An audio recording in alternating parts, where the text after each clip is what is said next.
ஜோதிட ஆர்வலர்கள் மற்றும் நண்பர்கள் அனைவருக்கும் வணக்கம். நான் ஏஸ்ட்ரோ சதீஷ்குமார், திருப்பூரிலிருந்து.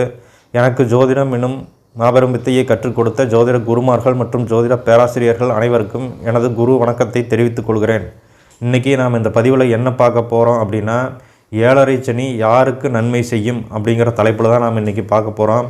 பொதுவாக ஏழரை சனி அப்படின்னாவே நம்ம கஷ்டத்தை தான் கொடுக்கும் அப்படிங்கிறத நம்ம நினச்சிட்ருக்குறோம். ஆனால் அப்படி கிடையாது. இது எல்லா லக்னங்களுக்குமே சனி கஷ்டத்தை கொடுக்கறது அப்படிங்கிறது கிடையாது. அப்படி எந்த லக்னக்காரங்களுக்கு கஷ்டத்தை சிரமங்களை ஏழரை சனி அப்படிங்கிறது செய்யும், அல்லது எந்த லக்னக்காரங்களுக்கு குறைவாக செய்யும், அல்லது நன்மையை செய்யும், மத்தியம பலன்களை செய்யும் அப்படிங்கிறத நம்ம இந்த வீடியோவில் தெளிவாக பார்க்கலாம். பொதுவாக பார்த்திங்கன்னா இந்த ஏழரை சனி அப்படிங்கிறது என்ன அப்படின்னு பார்த்திங்கன்னா, ஒரு ஜனனகால ஜாதகத்தில் சந்திரன் இருக்கக்கூடிய ராசி, அதாவது நம்ம ராசி அப்படின்னு சொல்ல ஒவ்வொருத்தருக்குமே இப்போ மேசராசி ரிஷபராசின்னு சொல்லி நம்ம சொல்கிறோம். அப்படி சந்திரன் இருக்கக்கூடிய இடத்த தான் நம்ம ராசின்னு சொல்கிறோம். அப்போ அந்த ஜனனகால ஜாதகத்தில் சந்திரன் இருக்கக்கூடிய ராசிக்கு 12ஆம் இடம், 1ஆம் இடம், 2ஆம் இடத்துல அந்த கோச்சாரத்தில் சனி பகவான் போகக்கூடிய காலத்தை தான் நம்ம ஏழரை சனி அப்படிங்கிறத சொல்கிறோம். அதாவது இப்போ நம்ம ராசிக்கு சந்திரன் ஜனகால ஜாதகத்தில் சந்திரன் இருக்கக்கூடிய ராசியின் மேலே, சந்திரன் இருக்கக்கூடிய இடத்தின் மேலே அந்த காலத்தில், தற்போதைய காலத்தில் கோச்சார சனி ட்ராவல் பண்ணக்கூடிய காலத்தை தான் நாம் ஏழரை சனி அப்படிங்கிறத சொல்கிறோம். இந்த காலத்தில் அதே காலத்தில் சனி திசையோ அல்லது சனி புத்தியோ அல்லது சந்திர திசையோ சந்திர புத்தியோ சேர்ந்து நடந்தது அப்படின்னா அதோட பலன்கள் அதிகப்படியாக இருக்கலாம், அல்லது குறைவாக இருக்கக்கூடிய வாய்ப்பு அப்படிங்கிறது உண்டு. அது நன்மையோ தீமையோ அதிகப்படியாக குறைவாக இருக்கக்கூடிய வாய்ப்பு அப்படிங்கிறது அதோட சேர்ந்து வரும். அப்படி வரும்போது அது யாருக்கு அதிகப்படியான பலன்களை, நட்பலன்களை கொடுக்கும், அல்லது ஏழரை சனி யாருக்கு கஷ்டத்தை சிரமங்களை கொடுக்கும் அப்படிங்கிறத நம்ம தெளிவாக பார்க்கலாம்.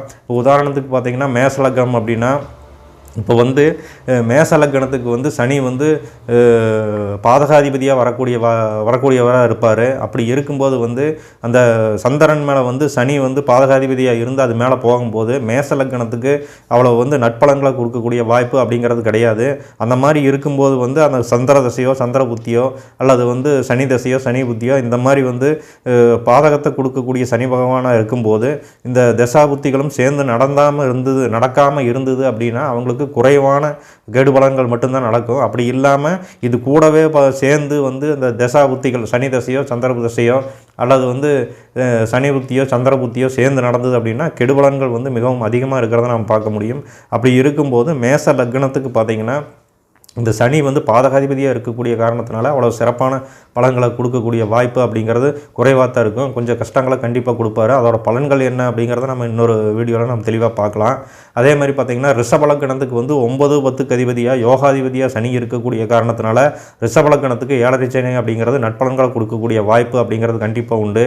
அதே மாதிரி பார்த்திங்கன்னா மிதுன லக்கணத்துக்கு 8, 9 கூடிய ஆதிபத்தியத்தை சனி பெற்றிருக்கக்கூடிய காரணத்தினாலையும் 8ஆம் இட ஆதிபத்தியத்தை பெறக்கூடிய சனி தன்னோட காரகத்துவத்தையும் 8ஆம் இடத்துக்கு காரகத்துவத்தையும் வச்சிருக்கக்கூடிய காரணத்தினால நட்பலன்களையும் கஷ்டத்தையும் ஈக்குவலாக கொடுக்கக்கூடிய வாய்ப்பு அப்படிங்கிறது உண்டு. கஷ்டத்தை கொடுத்து அதற்கு பின்னால் அதன் மூலியமாக நம்மளுக்கு ஒரு நட்பலன்களை கொடுத்துட்டு போகக்கூடிய வாய்ப்பு அப்படிங்கிறது மிதுன லக்னத்துக்கு கண்டிப்பாக உண்டு.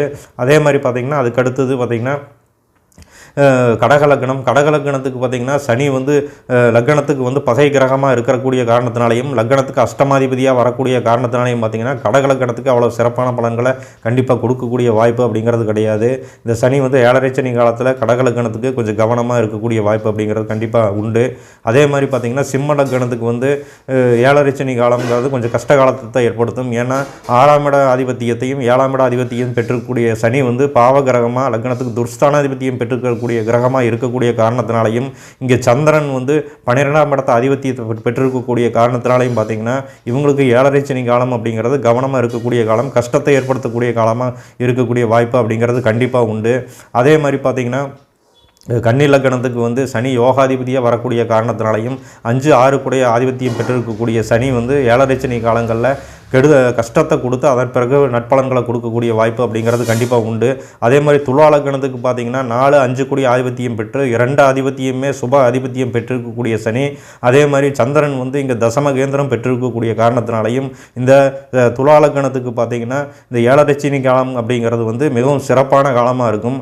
அதே டைமில் இந்த தசாபுத்திகளும் சேர்ந்து நடந்தது அப்படின்னா மிகவும் சிறப்பான பலன்களை கொடுக்கும். அதாவது 4, 5 கூடிய ஆதிபத்தியம் பெற்றிருக்கக்கூடிய சனியும் 10ஆம் இட ஆதிபத்தியம் ஏகாதிபத்தியம் பெற்றிருக்கக்கூடிய சனியும் வந்து சேரும்போது நடக்கக்கூடிய பலன்கள் வந்து மிகவும் சிறப்பான பலன்களாக இருக்கக்கூடிய வாய்ப்பு அப்படிங்கிறது உண்டு. அதே மாதிரி வந்து விருச்சிக லக்னத்துக்கு பார்த்திங்கன்னா விருச்சிக லக்னத்துக்கு 3-4 கூடிய ஆதிபத்தியம் பெற்று லக்னத்துக்கு வந்து சனி பாவகிரகமாக இருந்து செவ்வாய்க்கு சனி பகையாக இருக்கக்கூடிய காரணத்தினால இங்கே இவங்களுக்கு 7 சனிங்கிறது கஷ்டத்தை கொடுக்கக்கூடிய வாய்ப்பு அப்படிங்கிறது கண்டிப்பாக உண்டு. அதே மாதிரி தனுசு லக்னத்துக்கும் லக்ன பாவியாக வரக்கூடிய காரணத்தினால 2-3க்கு அதிபத்தியம் பெற்றிருக்கக்கூடிய சனி வந்து 7 சனி காலங்களில் நம்ம கவனமாக இருக்கக்கூடிய வாய்ப்பு அப்படிங்கிறது கண்டிப்பாக ஏற்படுத்தணும். கவனமாக இருக்கணும் அப்படிங்கிறதையும் நாம் பார்த்துக்கணும். அதே மாதிரி பார்த்திங்கன்னா இந்த மகர லக்னத்துக்கு வந்து லக்னாதிபதியாக வரக்கூடிய சனி 2ஆம் இடத்து அதிபத்தியம் பெற்றிருக்கக்கூடிய காரணத்தினால இங்கே மகர லக்னத்துக்கு குறைவான அளவு கெடுபலன்கள் தான் கண்டிப்பாக நடக்கும். அதே மாதிரி பார்த்திங்கன்னா கும்ப லக்னத்துக்கு அப்படிங்கிற போது லக்னாதிபதியாக வந்தாலும் அவரே 12ஆம் இடம் துருஸ்தானாதிபத்தியத்தை பெற்றிருக்கக்கூடிய சனி வந்து நட்பலங்களையும் கெடுபலங்களையும் சம அளவில் கொடுக்கக்கூடிய வாய்ப்பு அப்படிங்கிறது இந்த கும்ப லக்னத்துக்கு வந்து நடக்கக்கூடிய 7 சனி அப்படிங்கிறது வந்து சம அளவில் நடக்கக்கூடிய வாய்ப்பு அப்படிங்கிறது கண்டிப்பாக வரும். அதே மாதிரி பார்த்திங்கன்னா மீன லக்னத்துக்கு வந்து 11-12 கூடிய ஆதிபத்தியம் பெற்றிருக்கக்கூடிய சனி வந்து துருஸ்தானாதிபத்தியை பெற்றிருக்கக்கூடிய காரணத்தினால பார்த்திங்கன்னா இவங்களுக்கு நடக்கக்கூடிய 7 சனி அப்படிங்கிறது கண்டிப்பாக கஷ்டத்தை கொடுக்கக்கூடிய வாய்ப்பு, சிரமங்களை கொடுக்கக்கூடிய வாய்ப்பு, அதிகப்படியான அலைச்சல்களை கொடுக்கக்கூடிய வாய்ப்பு அப்படிங்கிறது கண்டிப்பாக நடக்கும். அதனால் வந்து இந்த மாதிரி 7 சனி நடக்கக்கூடிய காலங்களில் இது எல்லாருக்குமே ஒரே மாதிரி இருக்காது அப்படிங்கிறத நாம் இங்கே தெரிஞ்சுக்கணும். லக்ன ரீதியாக வந்து பாவ கிரக துஸ்தானாதிபத்தியம் பெற்றிருக்கக்கூடிய சனியானவர் வந்து 7 சனி நடக்கக்கூடிய காலங்களில் தசாபுத்திகளாக நடக்காமல் சேர்ந்து நடக்காமல் இருக்கணும். 7 சனியும் நடக்கணும். 7 சனியும் நடந்து சனி தசை சனி புத்தி அல்லது சந்திர தசை சந்திர புத்தியும் சேர்ந்து நடந்தது அப்படின்னா தான் அதிகப்படியான கஷ்டங்கள் வரும். அப்படி சந்திக்காமல் வெறும் 7 சனி மட்டும் நடந்து தசாபுத்திகள் வந்து வேறு தசாபுத்திகள் நடந்தது அப்படின்னா நம்ம அது பெரிய அளவிலான கஷ்டத்தை வந்து நம்மளுக்கு கண்டிப்பாக ஏற்பட போகிறதில்ல. அதனால் நம்ம அதை பார்த்து கண்டிப்பாக பயப்படணுங்கிற அவசியம் கிடையாது. இந்த ரெண்டும் சேர்ந்து நடக்கும்போது தான் நாம் மிகவும் கவனமாக இருக்கணும் அப்படிங்கிறத நம்ம தெரிஞ்சுக்கணும். அதே மாதிரி பார்த்திங்கன்னா இந்த ரிஷப லக்னம், மிதுன லக்னம், கன்னி லக்னம், துலா லக்னம் இந்த லக்னத்துக்கு வந்து யோகாதிபதியாக சனி வரக்கூடிய காரணத்தினால பார்த்திங்கன்னா இவங்களுக்கு வந்து 7 சனி நடக்கக்கூடிய காலங்களிலேயே தசாபுத்தியும் சேர்ந்து நடக்கிறது அப்படிங்கிறது மிகவும் சிறப்பாக இருக்கும். அதாவது வந்து இவங்களுக்கு அந்த யோகாதிபதியாக இருக்கிறதுனால அந்த யோகத்தோட முழு பலன்களுமே வந்து இவங்களுக்கு கிடைக்கக்கூடிய வாய்ப்பு அப்படிங்கிறது உண்டு. அப்படி கிடைக்கக்கூடிய சனி வந்து கஷ்டத்தை கொடுக்க மாட்டாருன்னா கஷ்டத்தை கண்டிப்பாக கொடுப்பார். இந்த யோகாதிபதியாக இருந்தாலும் சிரமங்களை அந்த சனி வந்து சந்திரனோட சேரும்போது அந்த சிரமங்கள் வந்து கஷ்டங்கள் தொழில் ரீதியான பிரச்சனைகளை கொடுக்கக்கூடிய வாய்ப்பு அப்படிங்கிறது இருந்தாலுமே வந்து பார்த்திங்கன்னா அதை கொடுத்துட்டு கஷ்டத்தை கொடுத்து அதுக்கு பின்னால் மிகப்பெரிய ஒரு நட்பலன்களை கொடுக்கக்கூடிய வாய்ப்பு அப்படிங்கிறது கண்டிப்பாக வந்து இந்த ரிஷப லக்னம், கன்னி லக்னம், அதே மாதிரி மிதுன லக்னம், துலா லக்னத்துக்கு வந்து கண்டிப்பாக வரக்கூடிய வாய்ப்பு அப்படிங்கிறது உண்டு.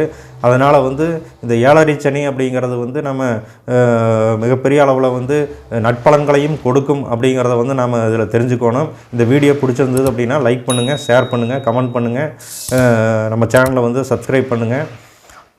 நம்ம வேறு ஒரு பதிவில் சந்திக்கலாம். நன்றி, வணக்கம்.